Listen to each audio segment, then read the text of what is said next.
Pada bulan Mei tahun 2014 di Sukabumi, Jawa Barat, publik dikejutkan dengan nama Andri Sobari alias Emon. Emon telah melakukan tindakan tidak bermoral kepada pelaku anak di bawah umur di Sukabumi, Jawa Barat.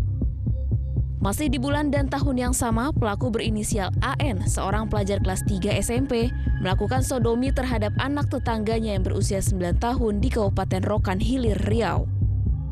Sementara itu pada Agustus 2014, seorang pelatih karate bernama Ferry melakukan pencabulan terhadap 9 siswa di SMP 3 Desa Pungur, Kecamatan Kakap, Kalimantan Barat. Kemudian pada Maret 2015 di Denpasar, Bali, pelaku bernama Eko Siahaan, seorang pengasuh panti asuhan, melakukan pencabulan terhadap penghuni panti berinisial YO. Ya, terima kasih Anda masih bersama iTalk dan kita masih membahas seputar kekerasan seksual, LGBT dan anak kita bersama dengan Erlinda dari Komisi Perlindungan Anak Indonesia. Tadi Anda katakan betapa penyebaran perilaku seksual yang cenderung permisif, free-sex dan kemudian juga toleran terhadap hal-hal yang tadinya dianggap tabu secara norma, ini semakin tidak tertahankan. Apa yang membuat itu tidak tertahankan? Yang pasti kita sendiri belum membekali anak-anak kita. Jadi para orang tua, karena begini, kita tahu di era ini adalah era digital, era informasi sangat hanya beberapa hitungan detik kita bisa mengakses. Jadi diawali oleh pusaran yang namanya pornografi. Oke. Anak kita terpapar pornografi dan mereka dengan tadi ada teori imitasi dalam ilmu psikologi. Meniru. Dia melihat, dia mendengar, dia merasakan, akhirnya ditiru mentah-mentah. Kejadian yang di salah satu kota Bandung, Desa Soreang, itu anak tersebut kenapa bisa melakukan tindakan kekerasan seksual sesama temannya, baik itu sesama yang jenis maupun lawan jenis, itu akibat nonton VCD porno. Itu benar-benar riset kita kemarin dan sangat menyakitkan adalah anak tersebut usianya 7 tahun. Dan dia melakukan kepada anak yang usia 9 tahun. Itu harusnya kan siapa yang harus. itu dia. Nah, ditambah lagi karena tidak ada pendidikan seks yang benar yang kita titipkan pada anak-anak kita. Sementara gempuran dari luar tentang pornografi, tentang adiksi seksual itu sangat luar biasa, ditambahin lagi dengan narkoba agar terasa sensualnya lebih tinggi. Itu semua. Dan korban-korban ini pada saat beberapa waktu yang lalu tidak tuntas dalam penanganannya, rehabilitasinya, sudah dia akan menjadi paling tidak dia mempunyai perilaku yang sama seperti orang yang melakukan. Jadi ketika seorang remaja pertama kali terkena godaan melakukan perilaku seperti itu, dia cenderung akan terus berperilaku demikian. Betul. Itu yang membuat jumlahnya semakin banyak. Contoh dari Jakarta Utara kemarin di tahun 2015 yang baru kemarin kita tahu sekitar lebih dari 20 ya dari di Kelapa Gading. Nah, 3 di antara anak tersebut yang adik kakak. Nah, mengalami adiksi seksual, tidak hanya mengalami adiksi pornografi, oke? Itu dia belum bisa tidur kalau belum melakukan tadi intercourse. Yes, atau oral dan sebagainya. Dan itu sangat-sangat dia kaget karena sebenarnya dia tidak mau melakukan hal tersebut, tapi karena pernah ada orang lain yang melakukan itu, ya, si Iwan ini. Nah, itu sejenis atau? Sejenis. Yes. Yang saat ini yang kita benar-benar adalah sangat ketakutan luar biasa. Ada data nggak sih berapa anak yang sudah memiliki perilaku seksual yang sejenis ini? Kemarin saja kami sangat shock. Kami punya data tidak begitu banyak. Totally paling kurang lebih 1.297. Itu nasional? Itu se-Indonesia. Ya, itu kemarin itu kapan? Kemarin di tahun 2015. Oke. Dan kita anggap itu karena kan hanya melapor ke kami. Tapi pada saat kami telah kajian dengan kajian terbatas, termasuk dengan Prof. Eis dari IPB Bogor. Prof. Is mengatakan ini jumlah anak kita yang sudah memproklamirkan bahwa dia adalah bagian dari LGBT kurang lebih 3.600. Di mana? Di daerah Bogor. Di kota Bogor saja 3.600 memproklamirkan diri tanpa ragu bahwa dia adalah bagian dari LGBT. Bagian dari LGBT. Entah itu mungkin lesbi, homo atau apa. Jadi tidak dilihat itu laki-laki atau perempuan, tapi Betul, ada totally. 3.000 orang yang terindikasi seperti itu. Artinya apa? Yang berani menyatakan itu, belum lagi yang Itu hanya Bogor saja. ya, belum lagi yang mereka secara malu-malu atau tertutup tidak pernah mau menyatakan Atau kita tidak tersasar tahu. juga Ya pada kan? waktu penelitiannya. Ya, betul sekali, dan ini yang kami sangat takutkan karena jangankan heteroseksual, kita sangat khawatir. Apalagi yang sejenis, Jadi, itu sangat mengkhawatirkan. Mereka usia di bawah 18 tahun Betul. dan sudah terbiasa melakukan hubungan seksual sejenis. Betul, dan hasil asesmen dari psikolog jika mereka menanyakan itu, hasil asesmennya beberapa anak kita sudah menyatakan bahwa seks itu sangat menyenangkan, sangat membahagiakan, dan ekspresi kita boleh untuk all out gitu. Jadi mau All out. ya, jadi kapan saja di mana saja boleh dan dengan siapa saja boleh. Termasuk sejenis. Yes, nah itu yang kita harus sama-sama kita katakan bahwa kita perang terhadap paradigma yang semacam itu.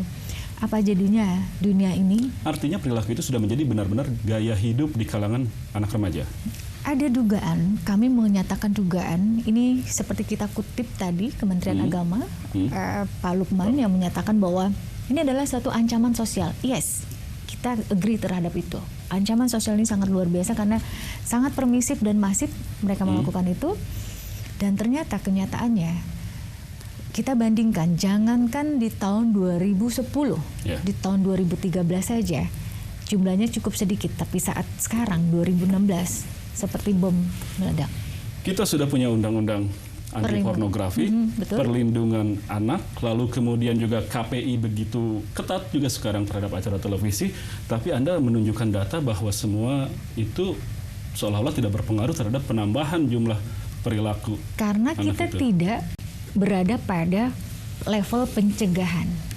Kita bermain pada level hilir pada saat terjadi penanganan kasus. Tapi di level pencegahan yang harusnya ini sebagai garda terdepan, sebagai tameng, ya itu tidak dilakukan memang, tapi jumlahnya sedikit dan prioritinya pun kecil, seperti itu. Sehingga kita saat ini adalah benar-benar heroik seperti kemarin tiba di Sumatera, Kalimantan, jadi kebakaran hutan, kita sebegitu paniknya. Nah, seperti itulah kondisi anak bangsa kita ini. Jadi ketika tidak ada kasus semacam Saiful Jamil ini mencuat, kita mungkin akan lupa lagi akan persoalan itu. Kita ternina-bobokan. Lalu kemudian orang-orang paling melapor satu-satu pada kantor Anda, Anda kemudian rilis lagi, dan semua berlalu begitu Sementara saja. KPAI sekali lagi mempunyai fungsi pengawasan kepada lembaga ataupun kementerian yang mempunyai tusi pada perlindungan anak. Sudah serius belum lembaga dan kementerian yang menjadi mitra Anda bekerja benar-benar melindungi anak dari kekerasan seksual? Sebenarnya mereka sangat konsen, sangat serius. Sampai di tahap pencegahannya pun? Di tahap pencegahannya pun iya. Namun sekali lagi, Kementerian Pemberdayaan Perempuan dan Perlindungan Anak baru tahun ini, baru bulan Januari kemarin, diberikan legitimate dia sebagai kementerian yang artinya sebelumnya tidak serius. Yes, bisa boleh dikatakan demikian. Sebenarnya serius, tapi mohon maaf, mindset dari beberapa oknum anggota dewan kita itu belum mengarah secara serius tentang perlindungan anak. Mindset dari anggota dewan. Yes, karena pada dasarnya ketika membuat undang-undang, dewan ikut menentukan, iya dong, dan Anda melihat juga, dewan banyak yang menghambat di situ. Betul. Contoh misalnya, kalau kita geser sedikit deh, kita tahu anak bangsa kita yang hebat, Rio, dia pembalap F1 Rio tapi harus membutuhkan dana. Ya. Nah, ini tentang perlindungan anak, membangun karakter bangsa. Tapi kalau bisa nol biaya, mungkin tidak, nggak mungkin.